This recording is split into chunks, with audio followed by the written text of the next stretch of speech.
El nombre Bauhaus deriva de la unión de las palabras en alemán Bau y construcción y Haus, casa. Irónicamente, a pesar de su nombre y del hecho de que su fundador fue un arquitecto. La Bauhaus no tuvo un departamento de arquitectura en los primeros años de su existencia.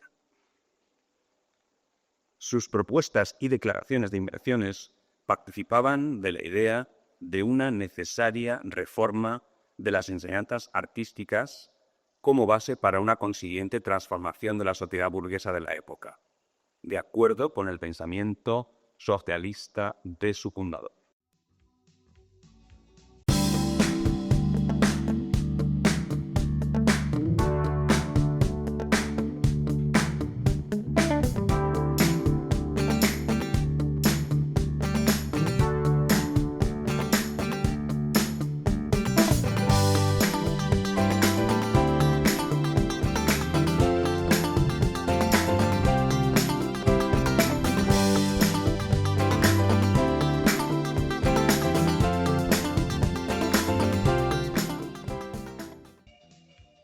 Buenos días, buenas tardes o buenas noches. Les habla José Bautista, artista plástico y presidente de la Asociación Culturarte. Os damos la bienvenida y las gracias por la asistencia a la edición número 48 de la Tertulia de Arte y Cultura Culturarte desde el Círculo de Bellas Artes de Valencia, España. Hoy vamos a hablar sobre la Bauhaus y para ello tenemos con nosotros a los siguientes amigos y tertulianos. En primer lugar, os presento por mi parte izquierda a José Antonio Sienra, profesor titular de la Facultad de Bellas Artes de Valencia y presidente del Círculo de Bellas Artes, aparte de artista plástico y algunas otras muchas cosas que luego los vamos a ir contando. Te damos la bienvenida por primera vez a nuestra tertulia y aparte te preguntaría, para oír tu voz ya y de entrada, si te ha aportado la Bauhaus algo a tu obra. Yo creo que a todos estamos contaminados por algo que supuso un punto de inflexión a todos los efectos, pedagógicos, culturales y plásticos. Si puedo romper un poco el protocolo, quiero decir también, como presidente de esta institución, daros la bienvenida a esta entidad vuestra y decir que no habéis podido elegir mejor sitio para celebrar para tratar el tema de la Bauhaus. Es decir, la Bauhaus lo que pretendió fue aglutinar a todas las actividades artísticas, ¿no? Fue un punto de encuentro, y un Círculo de Bellas Artes lo que pretende y a lo que aspira también es un punto de encuentro de la cultura valenciana. Por tanto, creo que estamos en el lugar correcto, el lugar idóneo, tratando un tema también muy interesante. Muy bien, muchas gracias. En segundo lugar, tenemos también como primera intervención en nuestras tertulias a Rafael Armero, que es diseñador y presidente de la Asociación de Diseñadores de la Comunidad Valenciana. Lo mismo que a José Antonio, te preguntaría si la Bauhaus ha influido mucho en tu trabajo. Me gustaría contestarte a la pregunta, toda la otra pregunta casi. O sea, ¿qué sería el diseño sin la Bauhaus? Sin entenderme mucho, pues la Bauhaus es el inicio de lo que conocemos ahora como diseño industrial y diseño gráfico. Entonces, evidentemente es como casi el germen, porque hay otras variables que también ayudan a la aproximación que conocemos hoy en día, pero es indiscutiblemente ese germen de lo que conocemos ahora mismo como diseño y trabajo. Muy bien, muchas gracias. En segundo lugar, tenemos a Pepe Ibas, por la izquierda, que es artista plástico, profesor del Escoben Lliure y socio de la asociación, y además es el que planteó el tema de esta tertulia. Entonces te preguntaría, para empezar, ¿por qué? Buenas tardes a todos y en primer lugar dar las gracias al Círculo de Bellas Artes por habernos dejado tener esta tertulia aquí, que me parece un marco incomparable. Bueno, el por qué esta tertulia, pues la verdad es que la Bauhaus yo creo, y todos los que hemos estado dando clases o todos los que nos hemos acercado al diseño, la hemos visto siempre como quizás lo más revolucionario, quizá lo mejor que se ha hecho en el siglo XX en cuanto a una escuela auténtica de diseño, de arquitectura, etcétera, etcétera. Y a mí lo que me gustaría plantear ahora mismo sería, bueno, pues, ¿por qué se llega a esto, no? ¿Por qué por qué nace la Bauhaus, qué es lo que pretendía, dónde está el germen de esta escuela. Pero creo que José me reclama el... Sí, hay tiempo todavía para ya introducirnos en el tema, antes de finalizar las presentaciones con Jesús Manuel Moreno, que a mi derecha también es profesor del Benlliure y pintor, y que, bueno, es vicepresidente de la asociación también, socio, y le preguntaría si Kandinsky te apasiona. Pues no me apasiona Kandinsky, pero reconozco su importancia dentro de lo que es la evolución del arte en general, y sobre todo por un aspecto fundamental, y es porque él era una persona muy religiosa y que es el que introduce oficialmente, podemos decir, en la pintura la abstracción, y desde un planteamiento exclusivamente espiritual, ¿no? Algo que, pese a que él tiene el libro famosísimo de lo espiritual en el arte, pues se ha querido ocultar un poquito, ¿no? Y ese aspecto de Kandinsky me parece la aportación más fundamental de este hombre, porque, bueno, se podría decir muchas cosas, pero hay un momento en el que Ortega y Gasset escribe la deshumanización del arte, que intenta dar a entender que la abstracción es una deshumanización de la pintura, ¿no? Cuando Kandinsky está diciendo continuamente todo lo contrario, ¿no? Es llegar al alma de la pintura, de las artes plásticas, de la misma manera que la música le era músico, y entonces esta asimilación, dice, la música no tiene un referente, digamos, visual, y cada persona la escucha y le puede decir lo que a cada uno una cosa distinta, ¿no? Entonces eso lo intenta llevar a la pintura, es del aspecto más importante. ¿Por qué he dicho que no me apasiona? Por una cosa, porque no fue el único. En la historiografía del siglo XX procura poner a unos muy arriba y a los otros los ningunea, ¿no? Cuando en realidad hay mucha gente que está haciendo esta revolución, ¿no? Sobre todo en París, ¿no? Pero bueno, en Rusia también, en Berlín, etcétera, etcétera. Muy bien, muchas gracias. Bueno, pues para terminar las presentaciones os diré que esta tertulia se reemitirá también por Radio Esperantia Canal 2 y que en esta versión se lo vamos a dedicar a Kandinsky. Por eso esta pregunta, que fue profesor de esta escuela y además tiene obra en los más grandes museos. También tenemos con nosotros como fotógrafo invitado a un Paco Puchal, por una parte, y a Pepe Lacreu para cubrir este evento en el Ciclo de Bellas Artes. Bien, pues dicho todas estas presentaciones, vamos ya a introducirnos en el tema. Primero leyendo un poco lo que la Wikipedia dice sobre la escuela de la Bauhaus. Un párrafo inicial nada más, ¿no? Walter Adolf George Gropius fue el fundador de la Bauhaus, nació en Berlín el 18 de mayo del 83, fue hijo y nieto de arquitectos, estudió arquitectura en Múnich y en Berlín, y uno de los principales ideales de Gropius era representado mediante la siguiente frase: la forma sigue a la función. La forma sigue la función. Pues él buscaba la unión entre el uso y la estética, que de alguna manera es la base del diseño, como lo veremos, como lo diréis por ahí. Su trayectoria es una circunstancia que hay que considerar determinante para la orientación ideológica de Gropius, pues el joven Walter Gropius, procedente de la burguesía inteligente, trabajó en Múnich de 1907 a 1910 con Peter Perens, el primer arquitecto contratado por una gran empresa industrial como responsable artístico. A partir de entonces, Gropius siempre planteó el problema de la edificación en relación con el sistema industrial y con la producción en serie, llegando incluso hasta el extremo de considerar el edificio como un producto directo de la industria y fundando así en 1943, junto con Konrad Wachsmann, una empresa de edificaciones prefabricadas. La fábrica Fagus de arquitectura revolucionaria le dio en 1911 una fama que confirmó en Bolonia en 1914 al construir para la exposición de Perpun un palacio para oficinas de atrevida concepción estructural, estética y técnica. La guerra interrumpió su actividad de constructor, declamándolo al frente, pero durante aquellos años fue madurando en su ánimo la conciencia de que tenía un deber humano muy elevado para cumplir. la arquitectura había de desempeñar un papel en el problema social que la posguerra plantearía con toda gravedad, y este problema social había de fundirse con la estética. Bueno, pues ahí lo dejo para introducirnos. Vamos a tratar más o menos los puntos que hay aquí en la Wikipedia, como son, por ejemplo, la relación con el diseño, la nueva tipografía, la arquitectura, ortografía, etcétera. Pero bueno, no sé quién quiere introducir un poco, empezar. Pepe o Rafa. Bueno, yo pienso que lo primero que tenemos que tener claro, sobre todo para aquellos que no...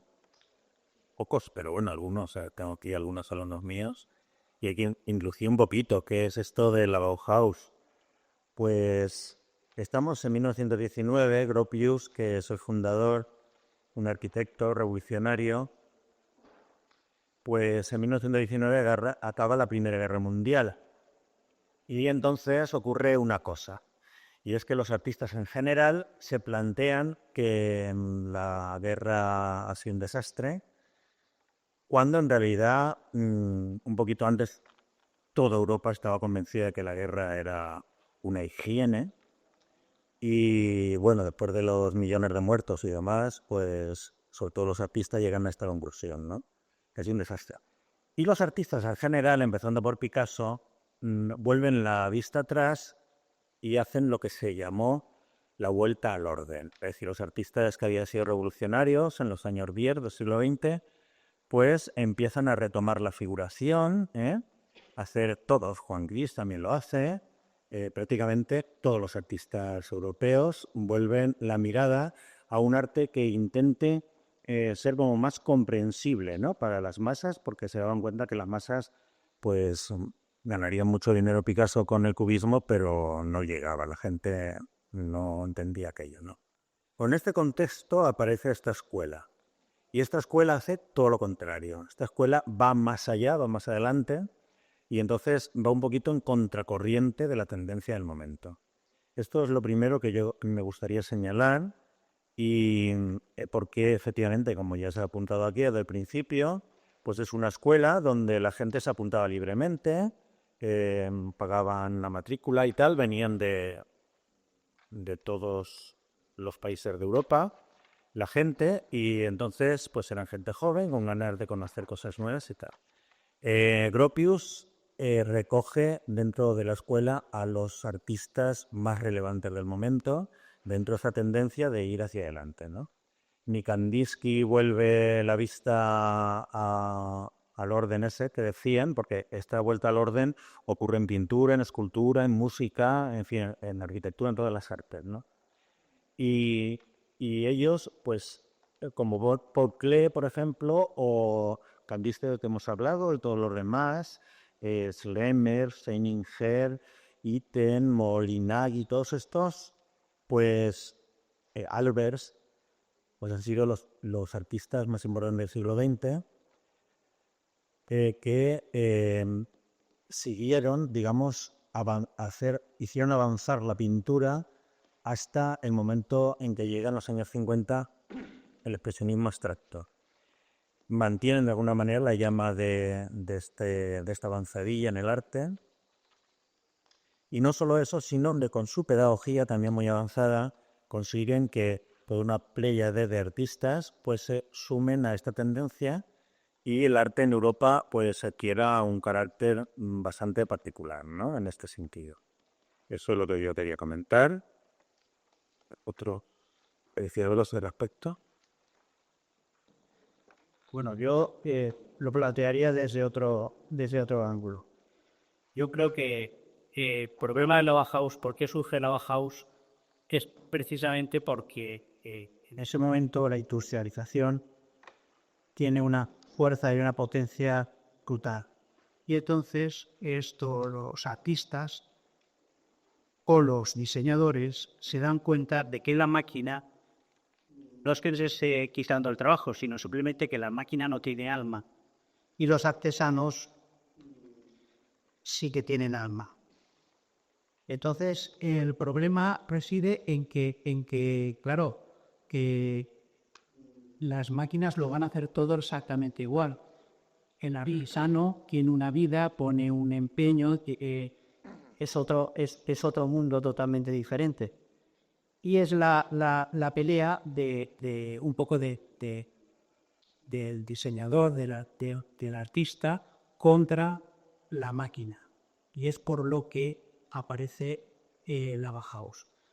Previamente a la Bauhaus hay una serie de diseñadores como Peter Behrens, como William Morris, etcétera, que ya ponen las bases de lo que luego va a ser la Bauhaus. El caso es que esta escuela, a partir de la Bauhaus, nada va a ser igual.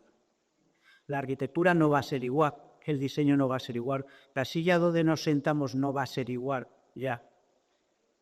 Y los objetivos que tienen esta escuela, que tiene 3 objetivos, van a ser el rescatar todas las artes del aislamiento, elevar la artesanía al mismo nivel que las bellas artes y contactar permanentemente con los responsables de los oficios y de la industria.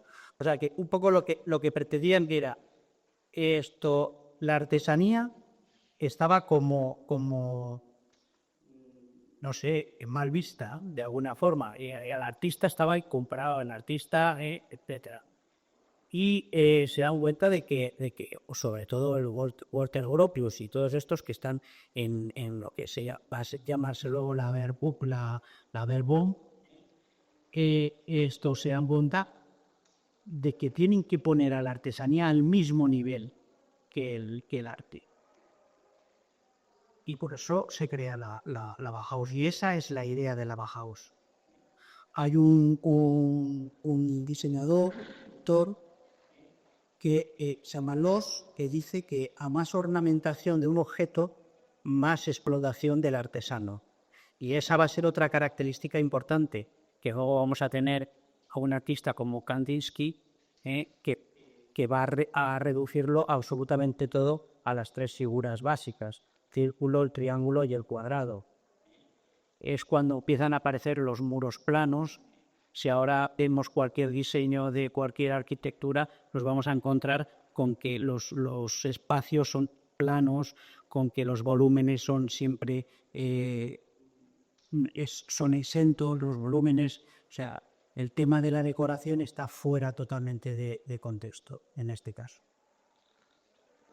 Bien, yo considero que Kandinsky, y creo que seguimos disintiendo con mi compañero de curso, señor Moreno, yo creo que Kandinsky es una de las personalidades que más ha contribuido a eso que se llama la verdad artística. Es decir, y para mí la Bauhaus supone un nuevo renacimiento, un renacimiento en la era moderna, lo que supuso el renacimiento del 400, donde se estableció pues una especie de complejo de las artes con respecto a las ciencias. Pues yo creo que hay un paralelismo en ese sentido, igual que Leonardo escribió sus tratados precisamente porque las artes, elevarlas al nivel de toda la ciencia que estaba en ese momento en eclosión, y para aproximar todas las artes plásticas y las artesanales, aproximarlas a ese concepto científico. Pues yo creo que la labor que hizo la Bauhaus y en el caso de Kandinsky, pues hay un paralelismo, es un nuevo renacimiento de la era moderna. Él se esfuerza mucho en primer lugar, clarificar en ellas de sus escritos lo que era la verdad artística y ponerla a un nivel científico pues similar, igual que todos los movimientos artísticos han hecho, que siempre se van un poco aparte de la verdad científica, que hay que demostrarla. La verdad artística estamos exentos de esa demostración, y la verdad teológica no digamos. Entonces yo creo que la verdad artística está muy ponderada y muy equilibrada en la versión y en la aportación de Kandinsky, aparte de la vertiente pedagógica de sus textos, que se afán por, digamos, conceptualizar, definir y elevar esta verdad artística al rango de ciencia. Muchas gracias. ¿Roja? Sí. La Bauhaus, como evidentemente introducción y todo esto va a salir y vamos a comentar, yo quería hacer un pequeño hincapié en ese cambio, en ese por qué surge de una manera un poquito más conceptual.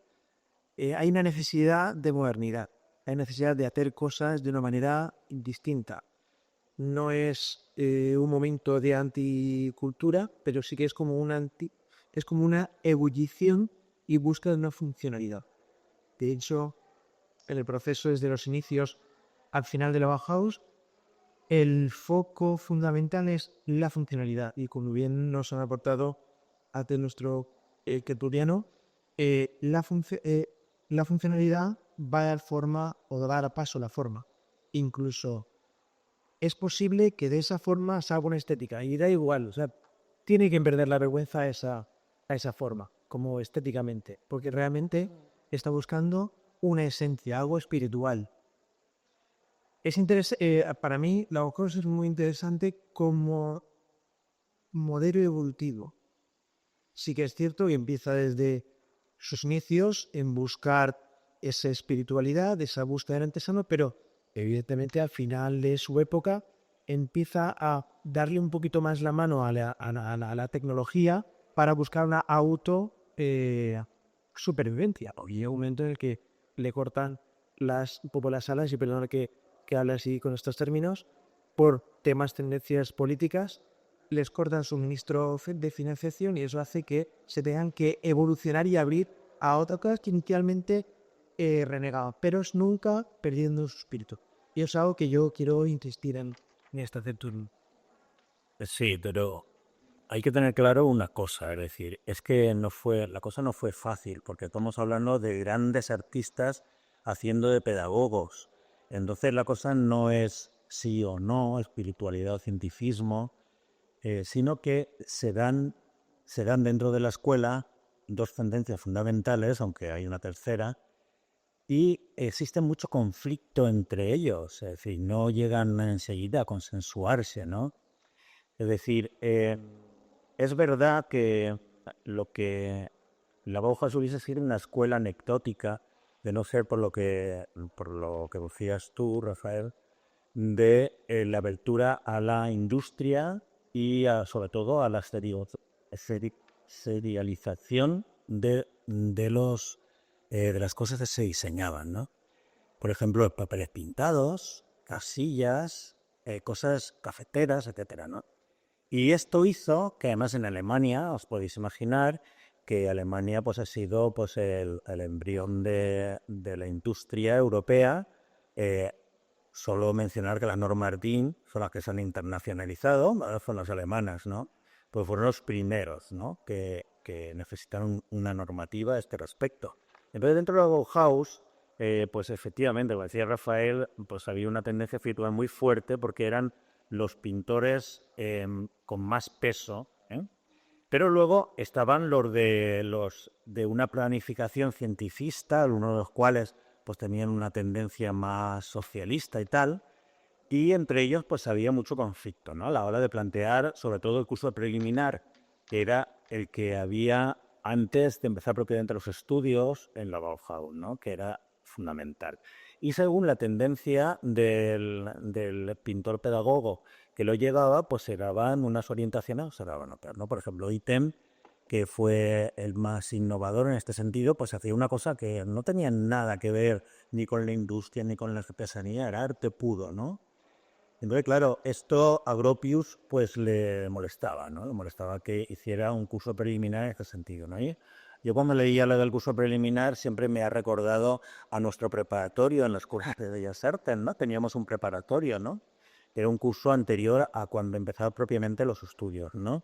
Que de alguna forma yo pienso que se lo había inspirado esta escuela. Yo creo que esta escuela fue revolucionaria en muchos aspectos y cuando se fundaban otras escuelas o sencillamente se remodelaban estudios, pues se miraban también en esto, ¿no? Entonces, hay que tener claro que dentro de la misma escuela había diferentes tendencias y no siempre fue fácil coordinarlas, ¿no? O sea, diseñar una tetera pues con un criterio espiritual, pues era muy complicado, ¿no? Entonces, ahí había todavía eso que ha dicho mi querido compañero Pepe Sienra, que realmente, pues, tenían ahí, digamos, como digamos, em, un conflicto, ¿no? A la hora de plantear cómo se debía de formular esta enseñanza.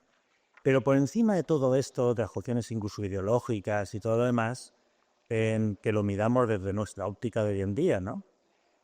Pues hay que tener en cuenta que la pedagogía que ellos empiezan, que ellos saben un camino pedagógico hacia la enseñanza, no tenía nada que ver con todo lo que hemos vivido en el siglo XX, por ejemplo, en España, con el dibujo de escultura, etcétera, etcétera. No tenía absolutamente nada que ver. Y todos los que hemos querido renovar la pedagogía nos hemos tenido que apoyar en lo que, por ejemplo, Kandinsky hacía con sus alumnos, ¿no? Cómo le daba, digamos, una dimensión a la línea que era lo que ahora llamamos el valor, ¿no? El valor gráfico de la línea, ¿no? Y bueno, en el color lo mismo, en la forma de distribución, y entonces lo hacían de una manera que el alumno pudiese llegar por sí mismo a entender que la línea no era una cosa objetiva, sino que la línea era una abstracción. Este concepto es fundamental. Y eso lo introduce Kandinsky aquí, ¿no? Porque evidentemente hace algo parecido, etcétera. Y pienso yo que la aportación de cada uno de ellos es esencial en la historia del arte, ¿no? Pero es esencial también por su labor pedagógica, ¿no? En cuanto que extienden, de hecho ellos, los alumnos que vienen de todas partes de Europa, de la República Checa, de Hungría, etcétera, etcétera, de Inglaterra, llevan luego a sus países estas ideas, ¿no? Estas tendencias las llevan y entonces se ramifica y lo que había sido una escuela local en Alemania, pues se transforma en una idea universal, sobre todo cuando después del nazismo, cuando empieza el nazismo, se tienen que ir a Estados Unidos, ¿no? De ahí ya, claro, pasa un poquito como todo, ¿no? El imperio, si no estás en el imperio, no existes, ¿no? Entonces ellos, el hecho de haber continuado en Chicago, la escuela, pues claro, eso le ha dado también una relevancia que la ha universalizado más. No solo ha sido una escuela europea, sino mundial. Sí, o sea, los alumnos de la Bauhaus salían con una capacidad muy flexible, formados, porque justamente estaban dispuestos a hacer cualquier tipo de trabajo. O sea, sabían dibujar, modelar, fotografiar, diseñar muebles. Había talleres de ebanistería, de diseño, de teatro, de cerámica, tejido, encuadernación, metalurgia, vidriera, pero no de pintura y escultura en el sentido tradicional.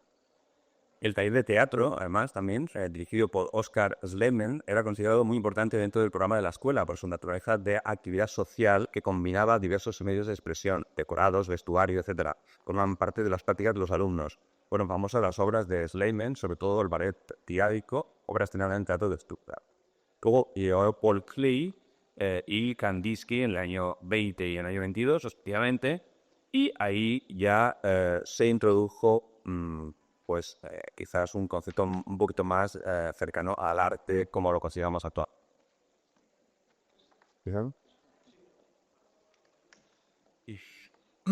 Alemu, me gustaría hablar de Schleimer porque es un ejemplo de este que me gustaría dar, ¿no? Schleimer era un personaje un personaje muy importante por esa globalidad que tenía del mensaje y de la formación. Y como personaje en sí, teniendo en cuenta esta formación que hablamos tan académica, tan funcional, tan en contraste ese humanismo, ¿no? del concepto renacentista, de poder hacerlo todo desde con las manos, pensar con las manos, con el cuerpo, y llevarlo a los 360 grados, de llevarlo a esa exposición teatral donde no solo voy a ver mi producto finalizado, sino también lo voy a manejar, ¿no? Y lo voy a mostrar. Me gustaría saber qué pensáis de él como personaje, ya que se acercaba mucho a la parte, lo que hablaríamos ahora, meditativa. Que era una persona que buscaba mucho ese concepto de la subjetividad. Meditaba, vegetariano, se enseñaba su propia ropa, negra. Tenía como un halo, tenía así como un halo de búsqueda interior, y creo que lo practicabas, ¿o no? no estoy muy seguro, pero creo que sí lo practicaba y lo comunicaba a sus alumnos para llegar a buscar ese resultado final a través de otras cosas que no es solo esa parte técnica artesanal y del trabajo del día a día. Un momento. Puntualizar que Gleimer es, de entre todos los artistas, el único propiamente figurativo. Para que no se tú así. Bueno, yo creo que el que se hacía su propia ropa, iba como una especie de cartujo, era Ite. Era el que hizo el curso preliminar, que duraba 6 meses y tenían una especie de examen de ingreso, o sea, se hacían una especie de test o pequeño examen, y si los admitían pasaban los 6 meses esos con Iten. Iten era un personaje bastante extraño. Primero practicaba una religión rarísima, un poco basada en los egipcios. Era vegetariano, y el hombre consiguió que la mayoría de sus alumnos siguieran esa misma religión, con lo cual acabó Walter Gropius hasta la moña de este tío, del Iten, pero el Iten estuvo bastantes años allí en la Bauhaus. Luego montó su propia escuela y la verdad es que le fue bastante bien. Yo haría hincapié un poco en las fases que tuvo la Bauhaus, porque no sé, creo que lo hemos dejado pasar un poco y creo que eso es importante. La Bauhaus tuvo tres fases, o 3 épocas, que fue la de Weimar, que fue desde el año 19 hasta el 24, y su director era Walter Gropius. Luego estuvo la de Dessau, que fue desde el 25 hasta el 32, y la última fue de Rie, que fue en el 33. Solo duró un año porque los nazis habían llegado al poder y lo consideraban arte regenerado.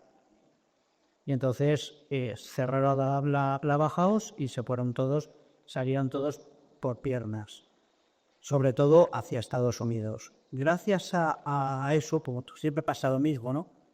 Te van pegando patadas, te van tirando, pero tú vas dejando la semilla detrás de ti, ¿no? Es como un saco de trigo, le pegas una patada y va dejando semillas de trigo. Puede ser. Un poco la Bauhaus le pasó eso, fue yendo de un sitio para otro y fue dejando su semilla hasta nuestros días, que quizá pienso que no ha existido absolutamente nada más potente y más revolucionario que eso. Luego, otro personaje que a mí me llama mucho la atención, que llegó a ser director, fue Mies van der Rohe, un arquitecto que está fuera de órbita, ¿no?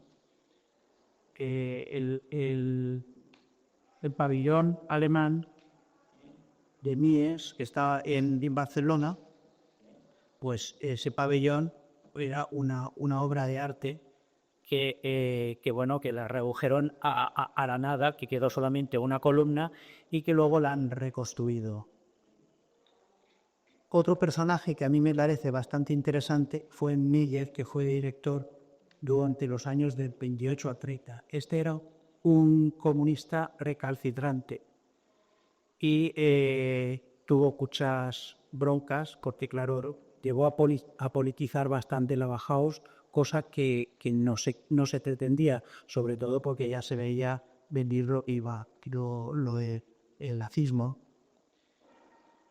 Y bueno, pues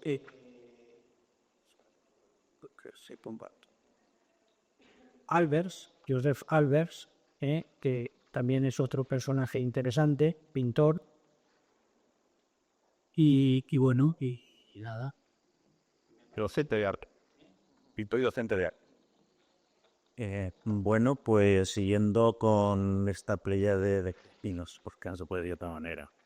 A mí, de los que más me llaman la atención es Molinari, que llega sobre todo en el fotograma y en las esculturas y tal, no solo las suyas, sino las que él de alguna forma orienta a sus alumnos y a las conclusiones a las que llegan sus alumnos, verdaderamente pienso que no se ha superado, ¿no? Todavía, ¿no? Lo que este hombre hizo allí, ¿no? Y el otro que me parece fundamental para entender la importancia del Bauhaus es Bauer con las famosas sillas de acero tubular. Todos estamos acostumbrados a ver en nuestras cocinas acero tubular, ¿eh? Y por aquí no sé si habrá alguna silla de acero tubular, ahí tenéis acero tubular, en estas que estáis vosotros sentados, pero todo nace de este hombre que llega a hacer un diseño de la silla, la evolución que ha de seguir la silla, acaba en una nube de aire, ¿no? Donde la idea es que desaparezca la silla, ¿no? Y se vea solo a la persona. La silla o sillón, bueno, en realidad es un sillón, el Vasily, que le pone el nombre de Kandinsky, que es ese que recuerda realmente a un sillón, pero es un acero tubular único al que se le enlazan unas cuerdas de cuero, y te sientas pues si estuvieras en un gran sillón, ¿no? Pero eso lo va evolucionando, todos tenéis en la cabeza la silla que luego se han hecho miles de versiones, que hace la forma del respaldo del asiento y las patas sin ser patas, nada más que con un tubo, ¿no? ¿Veis? Esas todas las tenemos en la cabeza, ¿no? Pues esa sería la segunda, ¿no? La segunda silla que él hace, ¿no? Y yo creo que él no llega a hacer la silla de metacrilato porque quizás no había técnica en ese momento, pero él ya tenía en mente eso, ¿no? Que cuando la persona se sentara no se viera nada más que la persona estuviera muy cómoda, y eso llegó a finales del siglo XX, ¿no? La importancia en los diseños de este hombre es capital, y de la evolución del diseño, ¿no? ¿Te parece que sí, no? Entonces, pienso yo que quizás como todos lo sacralizamos y la cultura burguesa acaba todo asimilándolo, porque fijaros, en 1923, que creo que la hacía Vasily, pues aquello parecía una silla de marcianos, ¿no? Yo qué sé. Pero en 1990 los originales que se conservaban eran piezas de museo. Se vendían, yo qué sé, sí, por 300 millones de pesetas entonces, ¿no? Algo así, ¿no? Es decir, porque todo acabamos sacralizándolo. Ahora se siguen fabricando y las auténticas valen, no sé si estarán en torno a los 800 euros, una de ellas, cuando la idea original es que salían baratas, que no fuera un sillón de piel de estos y madera torneada que cuestan un dineral, sino que además se hacen en serie y salieran muy baratas, ¿no? Entonces es como una contradicción, una gran contradicción en ese sentido, pero bueno, por encima de eso, si alguien quiere ahora hacer o diseñar una silla, no puede pasar por alto los diseños de Bauer. Eso es imposible, ¿no es así? Imposible, ¿eh? Entonces, yo pienso que de alguna forma ilustra bastante bien la importancia de esta escuela en todos los sentidos, porque luego en el tema de los diseños de tejidos, pues, ¿qué os voy a decir? Luego otra cosa, a José le quería puntualizar. No sé exactamente si había o no había taller de pintura. Sí que había un taller de pintura mural. Yo quiero recordar que sí. No he podido, no puedo verificar ahora mismo este dato, pero sé que sí que pintaban, sí que hacían pintura mural, pinturas una encima de otra, lo borraban. Al entrar los pintores Kandinsky, concretamente al entrar Kandinsky, entonces ya hay un taller de pintura mural. Eso.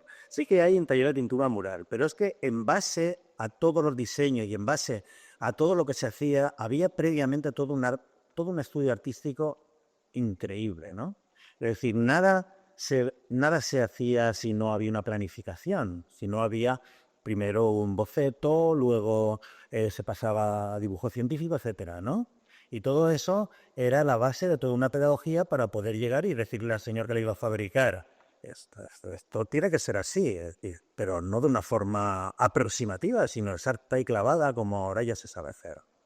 Entonces, yo pienso que en ese sentido, pues esta escuela fue una cosa, pues sobre todo por la repercusión que luego tuvo a nivel mundial, pues fundamental. Y hoy en día cualquiera que se dedique a la pedagogía del dibujo o de las enseñanzas artísticas o del diseño o o de tejidos, o de moda, o de peluquería, lo que queráis. Es decir, necesita acudir a esta fuente, ¿no? Esta fuente es absolutamente increíble. De hecho, muchos de los dibujos que yo durante mis 35 años de docencia han realizado mis alumnos es que beben de estas enseñanzas. Es decir, no existirían si esta escuela no hubiese existido. Sí, pero precisamente Kandinsky, que se incorporó en 1922 al proyecto, había participado en la reforma educativa en la época de la Revolución Rusa, fundando en la Unión Soviética varias escuelas. Y fue durante ese tiempo que mantuvo una correspondencia con Gropius. Pero cuando la Revolución Rusa empezó a sufrir dificultades y comenzaron las disputas y purgas políticas, Kandinsky decidió trasladarse a la Bauhaus. Esa fue la razón por la que Kandinsky se incorpora a la Bauhaus. Su prestigio tras la publicación de Lo espiritual en el arte en 1911 y sus primeras obras abstractas en 1910 era, por entonces, ya muy grande. Sustituyó a Schleimer en el taller de pintura mural, o sea que lo sustituye a Schleimer en el taller de pintura mural, y dio clases con Klee en el curso de diseño básico. Su mente teórica fue decisiva para iniciar el camino hacia un arte más intelectual y razonado, donde utilizaba el arma al objeto para esculpirla en la tela con rasgos abstractos. A mí, al hilo de lo que estamos hablando, se me suscita una pregunta y es ¿por qué estamos hablando de unas conquistas de diseño de una Silvia Kandinsky del año 25, ¿no? Creo que por ahí, ¿no? Más o menos. Y cómo Mondrian a principios de siglo, desarrolla toda una estética absolutamente innovadora. ¿Y por qué tarda tanto en esta conquista que se hacen en los aspectos plásticos y estéticos?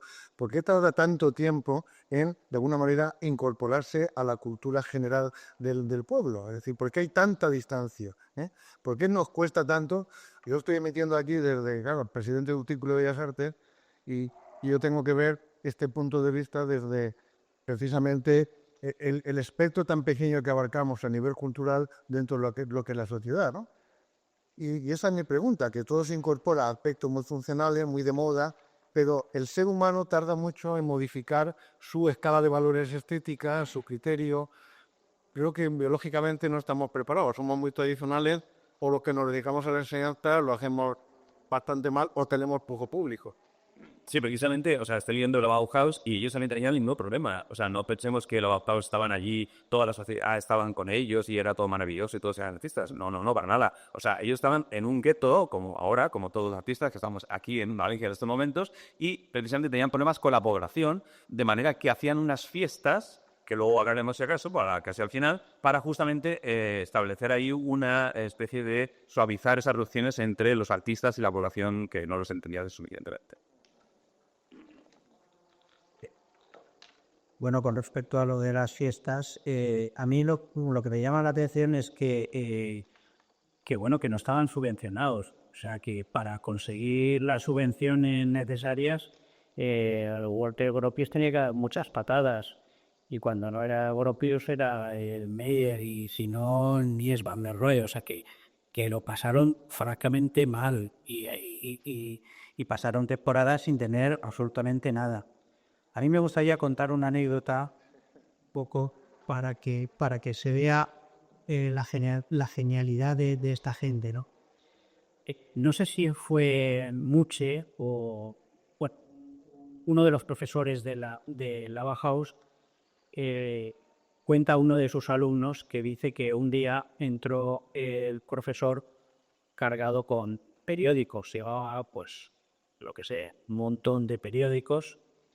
Y entonces entró en el aula y repartió los periódicos y les dijo, esto quiero que hagáis algo con estos periódicos. Algo. Y se fue. Tenían tijeras, pegamento, tenían de todo. Y se fue. Y al cabo de 2 horas volvió. Y empezó a ver cosas increíbles, ¿no? Pues yo qué sé, de todo. Entonces se quedó mirando a los alumnos y les dijo, todo lo que habéis hecho no vale absolutamente nada. Lo único que vale es lo que ha hecho este alumno, ya un polaco que estaba ahí, que ha conseguido de las 2 dimensiones hacer 3 dimensiones. Y el tío Colabo lo único que había hecho era coger el periódico doblado y ponerlo así. O sea, como esto. Si esto es un plano, lo dobló y lo puso así. Y claro, se quedaron todos absolutamente muertos, ¿no? Pero efectivamente, o sea, un plano, si tú lo doblas, pues consigues las 3 dimensiones. Y eso es lo que esta gente... o sea, claro, estamos hablando del año 20 y tantos y ahora mismo nos sorprende, pero en aquella época sí quedarían bastante flaseados. Además, esto se ha convertido en la Biblioteca Nacional de París, ¿no? Yo recordar que son 4 módulos así. Como estáis aquí hablando de personas muy, en fin, muy sesudas y muy protagonistas, es que a mí me ha venido una persona que creo que también es capital, que es una mujer, que era la mujer de Walter Gropius, que fue amante de Óscar Kokoschka, que fue luego Alma Mahler, y es una personalidad absolutamente fascinante, ¿no? Porque yo creo que también un aspecto de la Bauhaus fue en la parte feminista. Hubo también una apuesta por esa vertiente feminista. Y una personalidad, ya os digo, absolutamente nada menos que llamarse Alma Mahler, imaginaros lo que supuso esta señora. Me hubiese encantado conocerla personalmente. Es por lo único que me gustaría estar llamando. Bueno, pues todo esto que hemos comentado hasta ahora, más o menos pertenece a la primera época, que es antes del 23. A partir de ahí empieza la segunda etapa o época, con Theo van Desburg, fundador en los Países Bajos del neoplasticismo, pintor, arquitecto y teórico, que creó en Holanda la revista y el movimiento de Stil. Al llegar después a Weimar, ejerció una influencia decisiva en los estudiantes y en Gropius, que acabaría llevando a la escuela a tomar otro rumbo. Es decir, que ahí hubo un cambio de toda esta primera etapa que estamos hablando, con Kandinsky, Klee, etc. Y se ve que los Países Bajos pues intervienen de una manera diferente en la tendencia más expresionista, con una nueva objetividad, un estilo tan más sobrio que acaba imponiéndose en toda Alemania. A partir de ahí también empieza, o es cuando se incorpora Laszlo Moholy-Nagy, un artista muy cercano a Van Doesburg, y supuso la introducción en la escuela de las ideas del constructivismo ruso, que abogaban por un arte comunal, basado en la idea y no en la inspiración. Claro, es que te va la mente de un sitio a otro porque es tan amplio y tan rico que no sabes por dónde meter mano.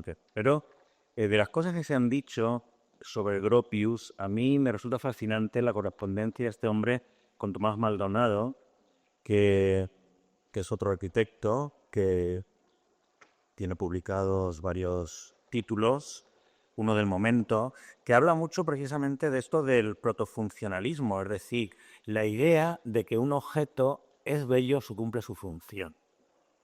Y esto, digamos, de alguna manera es una idea radicalmente revolucionaria, porque lo del el ornamento que habéis comentado antes, lo de que las paredes lisas, Breuer tiene una sonométrica de cómo iba a ser el despacho del director, de Gropius. Y esa sonométrica es, bueno, pues se podría ahora mismo plantear para un despacho de algún señor, yo que sé, importante, ¿verdad? Y nos parecería rompedora. De hecho, el minimalismo en la arquitectura, que ahora, digamos, está en boga, pues hasta finales del siglo XX no se populariza, ¿no? No llega a gustar realmente, ¿no? Y ellos ya lo plantean en ese momento, ¿no?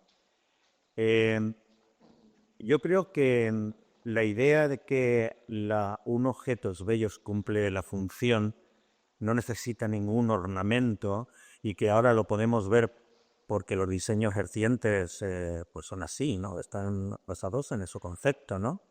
Que, bueno, no necesita ningún tipo de adorno. Tú ves una cosa de acero inoxidable, no sé, sea lo que sea, y ves que no le sobra ni le falta nada, y oye, te resulta de una belleza increíble, y esto no hubiese ocurrido en 1928, ¿no? Cuando Gropius diseña el despacho de... No, Dewey diseña el despacho de Gropius, ¿no? Respecto a lo que tú habías intentado introducir en los años ya posteriores de Sau, a mí me llama muchísimo la atención, porque claro, estos días he estado mirando libros de Bauhaus y tal, y es una litografía de uno de los alumnos, que no sé si fue el profesor también, un tal Humbuck, que yo no había oído hablar de él nunca, pero la litografía es increíble. Es decir, es que hoy en día alguien hace un cuadro exacto de eso, ¿eh? Y no resulta extraño, nos parece de ahora mismo. Es una señora sentada en una arcilla Basili, el sillón este Basili, con los pies encima de una bicicleta y está empuñando un secador de pelo. Y está así como tumbado un poco, ¿no? Sobre este sillón. Y la miras y dices, bueno, pero esto es verdaderamente en 1928. ¿Cómo puede ser, no? Es decir, ni en el peinado que ella lleva, ni en la forma de vestir. Todo es como una cosa de ahora mismo, ¿no? Es lo que un poquito comentábamos, ¿no? Esta playa de artistas que parece que no estamos haciendo nada en el mundo y que no nos entiende nadie y nadie nos compra una obra. Vemos un montón de obras a 20 euros y no sé las que se venderán. Es decir, como que parece que nuestra función en la sociedad no sabemos, ¿no? No sabemos, pues tenemos que saberla, ¿no? Que ha dicho una frase que es el paralelismo que hay entre función y belleza, ¿no? Yo, como soy tan poco funcional, inmediatamente he pensado que los griegos fueron mucho más allá, porque dijeron que belleza era sinónimo de verdad. O sea, fíjate tú la ambición hasta dónde los llevaban.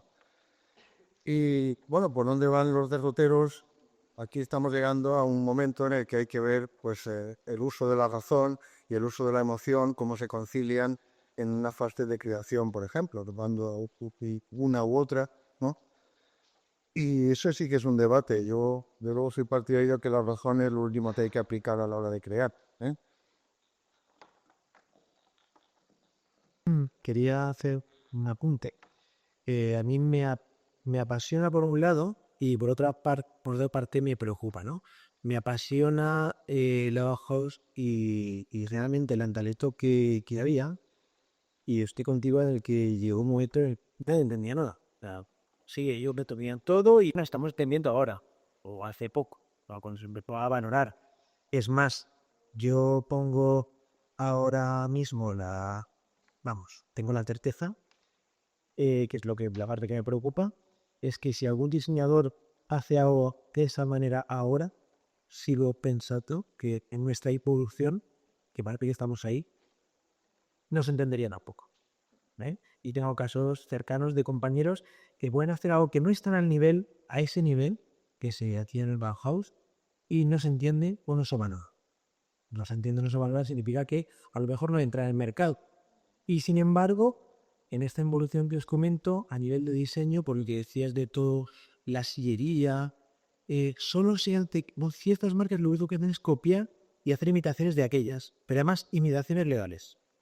Hablando que a lo mejor Tony Corbusier está, no sé, el mínimo en 800, 900 y se vende la copia por 150, 200. Bueno, estamos realmente en esa pérdida de la curiosidad que ellos tenían, entrando en una evolución que diseño me preocupa, pero también la formación, ya no solo en la ejecución del diseño, sino parece muy interesante y también me apasiona el hecho de las técnicas y cómo esa horizontalidad que tenía en la formación y ese aspecto de está trabajando conjuntamente el alumno, el diseñador, el artesano e incluso casi en plan taller. O sea, no se planteaba el que estuviesen en un ámbito formativo, y las cosas salían realmente de la experimentación. Y esa experimentación en la formación hoy en día no es que no solo se ha perdido, o desde mi punto de vista, sino que se elimina. Hay ciertos tipos de connotaciones de la experimentación y de la práctica que en la formación se están eliminando ahora. Y eso también me parece un acto que, por lo menos en el ámbito del diseño, que se convierte, o de la parte que a mí me toca, en la que hace unos años, hace no muchos, pero 10, había Artes y Oficios, donde hacemos aquí al lado, una presencia muy, muy alta y creo que hereda de la Bauhaus, del artesano y de la persona de taller, y eso se ha eliminado por completo a la teorización. Que no digo que esté mal, pero creo que perder eso... Bueno, tú sabrás más que yo, que eres presidente de los diseñadores y eso, ¿no? Una sociedad de diseñadores, pero estamos en el Círculo de Bellas Artes. Es un edificio de abolengo. Este edificio, vemos aquí unos arcos en mampostería maravillosos, preciosos, la escalera que sube toda en piedra, la pared de ladrillo, y entonces estamos en un marco increíble. Pero han tenido que hacer una puerta para salir, y para salir en la puerta han tenido que diseñar han tenido que poner un abridor de barra para si ocurre un incendio poder salir disparados. ¿Por qué digo esto? Es el diseño de hace 20 años ya, por lo menos, pero es una maravilla. Tampoco existiría sin la Bauhaus. Si miramos para allá, pegado a la piedra hay un halógeno que es absolutamente prismático, ¿eh? Aquí tenemos otro que varía de aquella forma, o no sé si son iguales, no lo es. Tenemos ahí el altador de ahí arriba también. Es decir, además se acomodan perfectamente a esta arquitectura. Luego, a la puerta de entrada han hecho un prisma de cristal, unas bisagras puestas en los cristales que tampoco existirían sin la Bauhaus. Y en nuestra cultura actual lo vemos bien. No nos choca aquella, ¿no? Las puertas del siglo no sé qué, que se del 18, ahora lo llevas, ¿no? Es del arquitecto de la lonja. Sí, a ver, pues fíjate, el siglo XVI, principio del XVI, pues abiertas las hojas de madera ahí espectaculares y todo eso encerrado en un cubo, un prisma de cristal, ¿no? Quiero decir que a veces no nos damos cuenta de hasta qué punto nuestra práctica profesional, incluso los mismos diseñadores, sin darse cuenta. Es como el castellano que se hablaba en el siglo XV, ¿no? Como si tenemos las puertas del castellano que se habla ahora. Es decir, yo no he tenido que hacer nada para hablar de castellano del siglo XXI, ¿no? No he tenido que hacer nada, ha habido una evolución natural, ¿no? De la misma manera, el diseñador, cuando se pone a diseñar, no tiene que hacer nada para no hacer un mueble aquí, al revés, tiene que hacer un gran esfuerzo si quiere hacer un diseño de un mueble barroco, ¿no? O que se parezca algo barroco. Yo la verdad es que no quiero cabrear a Jesús Manuel. Estaba difícil que no pueda hacer.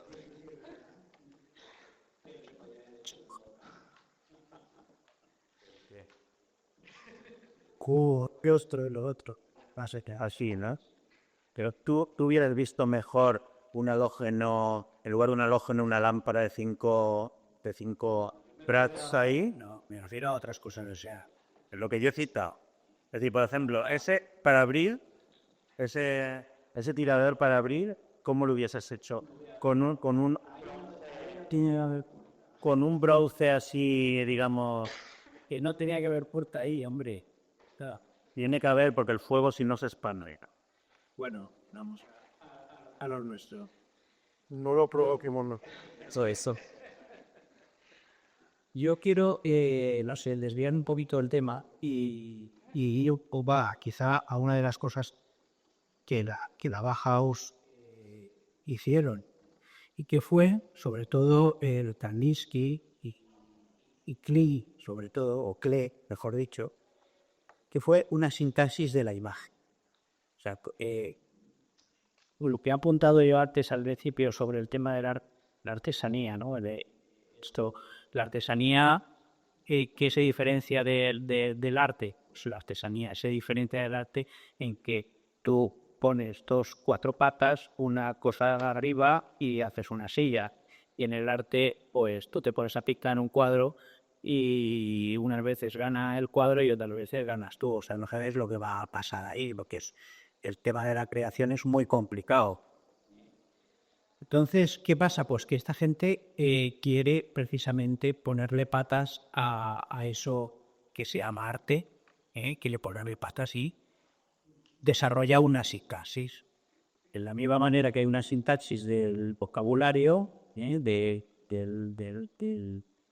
habla, pues Kandinsky quiso hacer una sintaxis. con el punto, la línea, el plano, la cilindro, la esfera, etcétera. ¿Para qué? Pues porque era una manera de amarrar el arte, de amarrar. Claro, eso es súper complicado y además no, o sea, fracasó porque eso eres, ahí fracasas seguro, pero sí que consiguió muchas cosas, consiguió una cierta sintaxis y te puso un poco algunas patitas al asunto este que es muy complejo. Y a partir de ahí, yo pienso que a partir de ahí, de esa idea tan revolucionaria como es artesanía es igual que arte, yo quiero hacer del arte algo comprensible, que todo el mundo lo pueda manejar de alguna forma. ¿Eh? De ahí sale todo, de ahí sale, si no todo, mucho, ¿no? Porque luego hubo muchas otras cosas, ¿no? Pero lo revolucionario que es eh, el punto, la línea y el plano, cuando te dice Kandinsky que un punto en el centro está equilibrado, todo el tema de las tensiones, como un punto arriba está vuela, como un punto abajo pesa mucho, etcétera, etcétera, todo eso ha abierto una cantidad de posibilidades al diseño y a la estética bestial. Y yo creo que ha sido gracias a eso, ¿no? A decir, artesanía y arte. Bueno, yo creo que ahí lo que se incorporaron también fueron, como siempre, el arte lo que hace es que es un polo de atracción de todas las innovaciones, de todas las cuestiones, todas las conquistas científicas. Es decir, a todo esto no podía haber sido si no hubiese sabido en la psicología de la Gestalt. Es decir, que claro, ahí cada campo, cada área de conocimiento, pues era, vertía, y el arte tiene esa capacidad enorme, porque el arte siempre es premonitorio, el arte siempre va por delante, porque vuelvo a lo que he dicho antes, la verdad artística tenemos la suerte de que no la tenemos que demostrar, los científicos no tienen que demostrarla. Y entonces nosotros creo que nos aprovechamos mucho de eso, la intuición y las que nos permite ser un poco ese mascarón de proa, esa avanzadilla, ¿eh? Creo que primero se intuye y después se descubre. Y esa es la gran capacidad. Por eso yo hacía antes el paralelismo de este nuevo renacimiento en la época moderna con el anterior, porque efectivamente es una tierra de alusión de todas igual que Maxwell, la actividad de Maxwell escribieron a los impresionistas, pues bueno, por toda la teoría de percepción, de la psicología de la percepción, que avanzó enormemente. Claro, se empezaron a formular preguntas de itinerarios visuales y claro, eso es lo que hacemos. Es una ciencia que van cada vez como somos una ciencia bastante, vamos, es una ciencia, si no existiría una facultad de Bellas Artes. Si hay una facultad de Bellas Artes, quiere decirse, y si estos conocimientos se imparten en el seno de una universidad, yo digo que el dibujo es una ciencia, es un lenguaje, que consta de los elementos gráficos, tiene su caligrafía, su ortografía, y claro, esa es la gran aportación que nosotros heredamos de ello. Pero insisto, junto con otras cuestiones muy importantes, sobre todo la psicología de la percepción. Sí, efectivamente, la psicología de la percepción que nos introduce en las cuestiones que... He dicho, es que he dicho perfección, ¿verdad? Pero quería decir perfección. Todo tiende a desembocar en la perfección. No, claro. Ese es el fin último. Sí, quería decir que la psicología de la percepción, efectivamente, bueno, la Gestalt se desarrolla a partir de esa época, dándole una iconología a la forma, precisamente, porque Gestalt, la traducción es esa, es forma. Entonces, a partir de la forma, está a relacionar aspectos que consideremos puramente formales con elementos puramente psicológicos, como pueden ser emociones, como pueden ser tensiones, miedos, etcétera, etcétera. Y justamente aún existe la tendencia en psicología de la Gestalt que mediante técnicas plásticas, diríamos, o técnicas distintas de lo que consideramos normalmente como terapias psicológicas, pues consiguen cambiar y modificar diferentes conductas de las personas. Porque es Es una teoría, una manera de hacer ciencia, lo que estaba comentando José Antonio, en el sentido de que el arte, si lo simplificamos, llegamos a una espiritualidad, a una abstracción, esos elementos abstractos debidamente percibidos por el espectador pueden ser terapéuticos. Y eso lo hemos comentado en otras ocasiones, incluso recuerdo a Ucalele en una entrevista pues también lo decía, es decir, que el arte tiene esa capacidad de terapia. Eso es verdad, pero es que no mucho. La teoría de la Gestalt empiezan a aplicarla en la Bauhaus de una forma consciente también, porque, por ejemplo, el dilema entre figura y fondo, ¿no? Entonces la Gestalt nos enseña que si yo dibujo en una hoja de papel nada más que las manchas de un dálmata, tú ves un dálmata. No necesitas, digamos, el contorno. ¿Qué es el contorno? Como Humberto Eco dijo en su libro El signo, es la línea, que es esa abstracción que utiliza el dibujo, que nuestro cerebro hace que veamos, por asociación con nuestra experiencia, si hay una figura humana, ¿no? Una mano. Una mano tiene muchas cualidades. Dice Humberto Eco que brillan las uñas, que hay poros, hay vello, no sé qué, ¿no? Pero lo único que no tengo es aquí una línea. Ahí no hay ninguna línea. Entonces, ¿qué es lo que pasa? Que nuestro cerebro hace una síntesis y entonces veo la línea. Y con lo único que no hay, consigo lo más real. Es decir, tener la capacidad o ser consciente, porque no todos los artistas ni dibujantes lo son. Es decir, el artista intelectual es una cosa a partir del Renacimiento, pero bueno, luego eso se ha olvidado, ni Goya era un pintor intelectual, ni Sorolla, mucho menos, nada de eso, ¿no? Pero hay un artista intelectual que es capaz de darse cuenta que está utilizando una abstracción, todo un lenguaje. El dibujo es un lenguaje, ¿no? Entonces, claro, todos los estructuralistas, los que a partir de Saussure trasladan al mundo del arte todo lo que es la sintaxis de la línea y de la forma, pues son los que nos dejaron ya dicho y escrito pues dónde está el morfema o el lesema en el arte, ¿no? Es decir, cuando la raya esa tiene un significante o cuando no lo tiene. Y cuando a partir de dos significantes podemos llegar a un significado.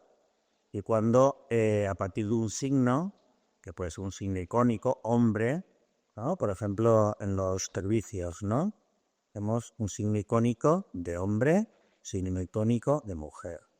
Entonces, cuando ese signo se transforma en iconográfico, y al hombre le ponemos una coronita así puntiaguda, ya no es un hombre, es un rey, etcétera, ¿no? Todo esto se dio en cuenta y es muy importante, pero lo que veo yo es que la gran aportación de esta escuela al arte europeo fundamentalmente es la conciencia, la toma en conciencia por parte de los artistas de que el arte ha de tener un método, más allá de que sea un lenguaje y dibujo, de que etcétera, etcétera, de que las emociones no se pueden catalogar, quizás hay muchas cosas que aunque la Gestalt no se explique, no deje de explicar, luego a mí me puede parecer lo contrario que al del lado, todo eso es verdad, ¿no? Pero sí que es verdad que el arte europeo se diferencia, por ejemplo, del americano, en que tiene un método, es decir, su trabajo es metódico.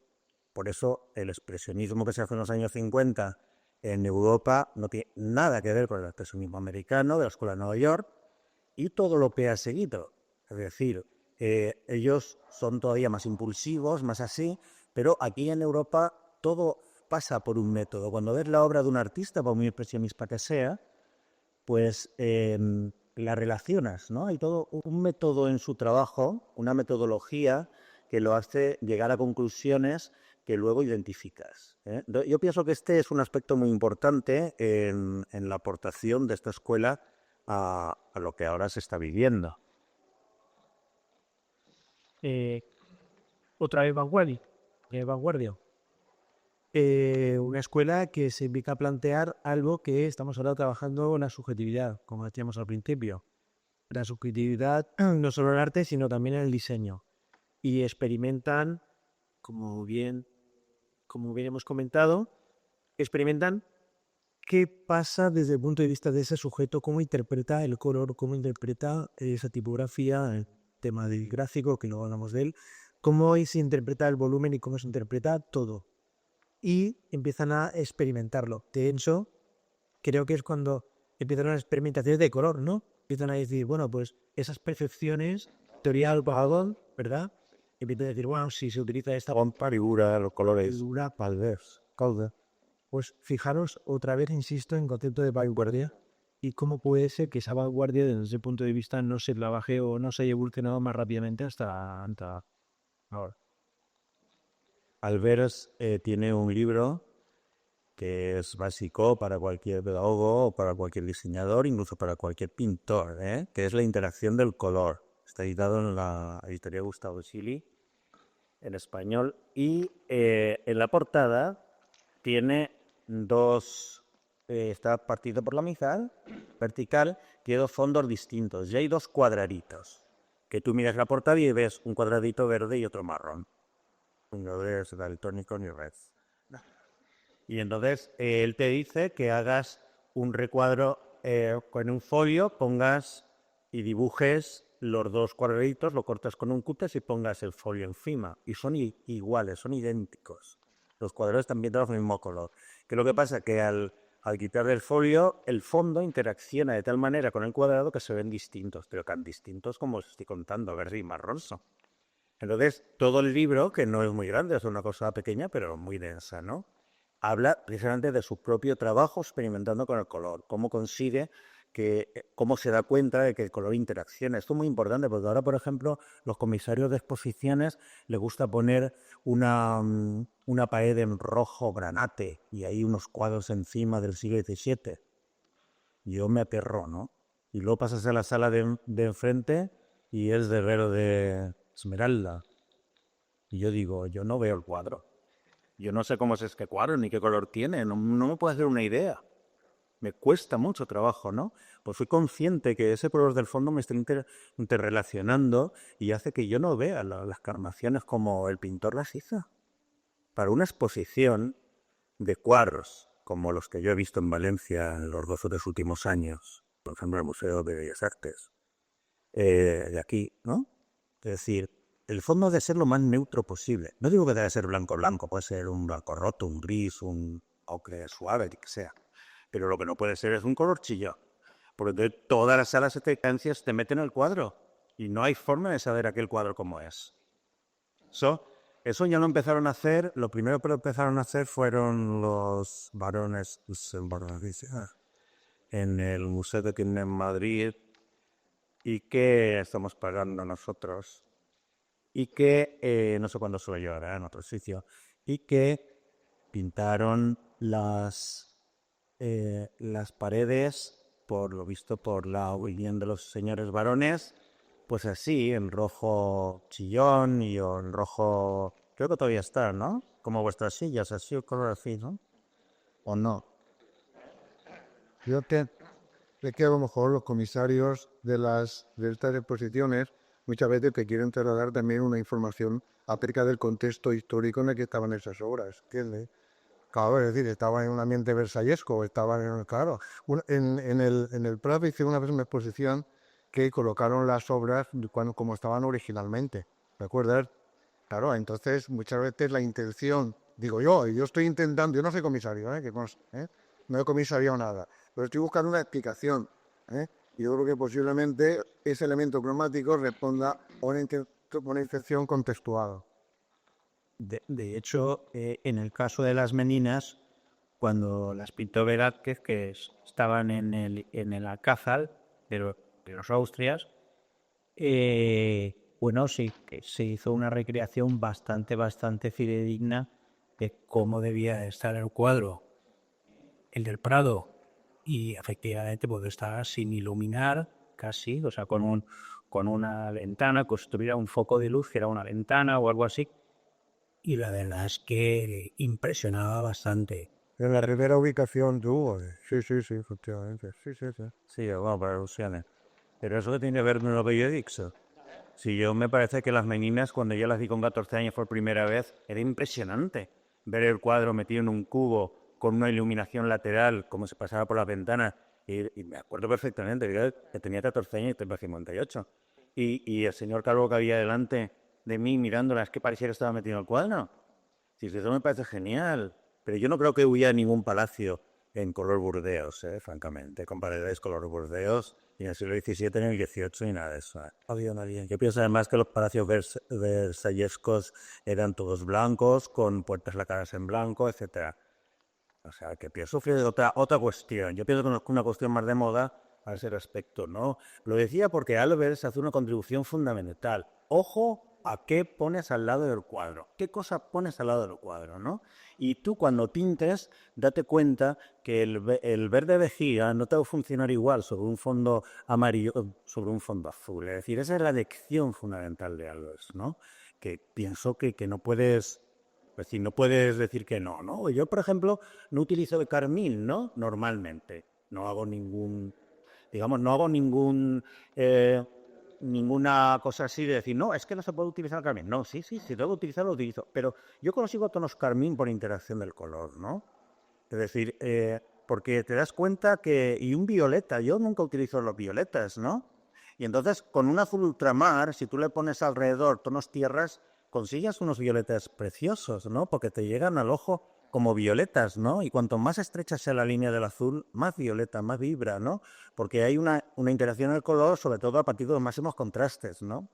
Eso es una gran lección de Albers, ¿no? Porque sus cuadros a mí siempre perfectamente me han parecido simplones, ¿no? Pues un cuadrado, dentro de otro cuadrado, dentro de otro cuadrado, por mucha relación áurea que tenga y por mucho que aquello pudiera tener una relación con las meninas incluso, que también a veces los tiene, pues en general la obra de Albers, sobre todo la que se ha hecho famosa, que es la de los años 60 y tal, pues hombre, como que queda un poco, ya has visto los cuadros, has visto todo, ¿verdad? Creo que una cosa, pues es que está muy bien lo de la interacción del color y todo eso, pero yo creo que en este caso hay una reminiscencia de alumnos, porque el camino de Garanza era carísimo y yo vi que el violeta no se quiere decir nada. ¿Tú te acuerdas de aquello? Entonces, claro, entonces yo creo que ahí hay mucho atavismo, que tienes que... ¿Así? Bueno, pero usábamos unas anilinas que ya nos enseñaba Pérez Pineda, así quemábamos con el soplete y salía cenicita, que era anilina. Tal eso es malo, eso no... Es malo porque las anilinas entonces no tenían, digamos, un poder de conservación del color y cuando le daba luz se escondía. Ahora, hoy en día, que le digo yo a mis alumnos, pero tú no te das cuenta que el jersey rojo que llevas se ha puesto al sol, no sé cuántas veces, se ha lavado en lavadora y sigue rojo. Eso no existía en el siglo XVI y XVII. Si tú pones la Gioconda al sol una mañana, acabo de enterar lo que va a ver la Gioconda. Y en cambio, ya las anilinas, los derivados del petróleo, se han perfeccionado de tal manera que son mucho más potentes. Yo siempre he buscado ese amarillo de los buzones de correos españoles. ¿Por qué? Porque estaban al sol todo el día al sol y siempre continuaba igual. Yo decía, esto es una maravilla. Y lo encontré, ¿sabéis cuál es? El amarillo cadmio en medio, AFO. El que pone AFO, ese que es que no es auténtico, ¿no? Ese es el bueno, porque ese es el mismo que el de los buzones de correos. Y ese va a permanecer para siempre. Todos los planes con bueno. Bueno, aterrizando con esto de la perfección y tomando nota del tema del constructivismo, quería hacer alusión también al uso de las tipografías y la comunicación en sí, que también son los primeros en experimentar por experimentar, simplificarlas, seguirse solo la funcionalidad exacta y ver y trabajarlas de qué manera para que solo se dedicaran a la función de mensaje y a comunicar. Formalmente cambiándolas espacialmente, jugando con eso en ese constructivismo, pero siempre que fuesen legibles. Y entonces empiezan a aparecer, bueno, se trabaja mucho con la desaparición de las adornos y las serifas, dejando las tipografías que ahora vemos tan modernas que son de la época. Muy interesante. ¿Quieres decir alguna cosa más por ahí? O ya vamos terminando porque la hora es la nuestra. Yo quería también, antes de terminar, insistir un poco sobre el tema de la vida cotidiana en las fiestas de la Bauhaus, que no se ha comentado del todo. Y tenemos que imaginarnos ahí a 1.400 jóvenes aproximadamente que formaban una pequeña comunidad tras la quiebra del viejo orden después de la Primera Guerra Mundial. Entonces, estos jóvenes se lanzan al entusiasmo de una utopía social, queriendo experimentar con nuevas formas de convivencia. Entonces, en ese contexto es cuando se hacen legendarias fiestas que eran temáticas: la fiesta blanca, la fiesta del metal, la fiesta de los cometas, y casi siempre de disfraces. Eso ahora también se lleva, que en las discotecas ahora organizan fiestas de la fiesta blanca, la fiesta del bikini, la fiesta del no sé qué. Bueno, pues viene todo de ahí también. Y aparte de esto, eran fiestas que se tardaban mucho tiempo en diseñarlas y en organizarlas. Tenían una doble intención, estas fiestas, como he dicho antes, que eran fomentar el contacto entre la escuela y la población para aplacar los recelos que generaba la institución en la población. Hemos comentado antes en cuanto al entendimiento. Y aparte también, otra parte que solucionaban estas fiestas eran los conflictos que se originaban entre los artistas que estaban en la Bauhaus por la vinculación que había entre el trabajo y la vida privada. O sea, el trabajo y la vida privada se juntaban demasiado en este ejercicio del arte, y para liberar esos conflictos se hacían estas fiestas.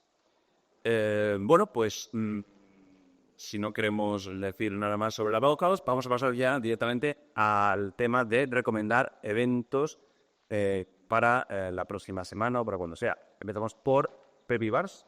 Sí. Yo recomendaría una exposición que va a haber el jueves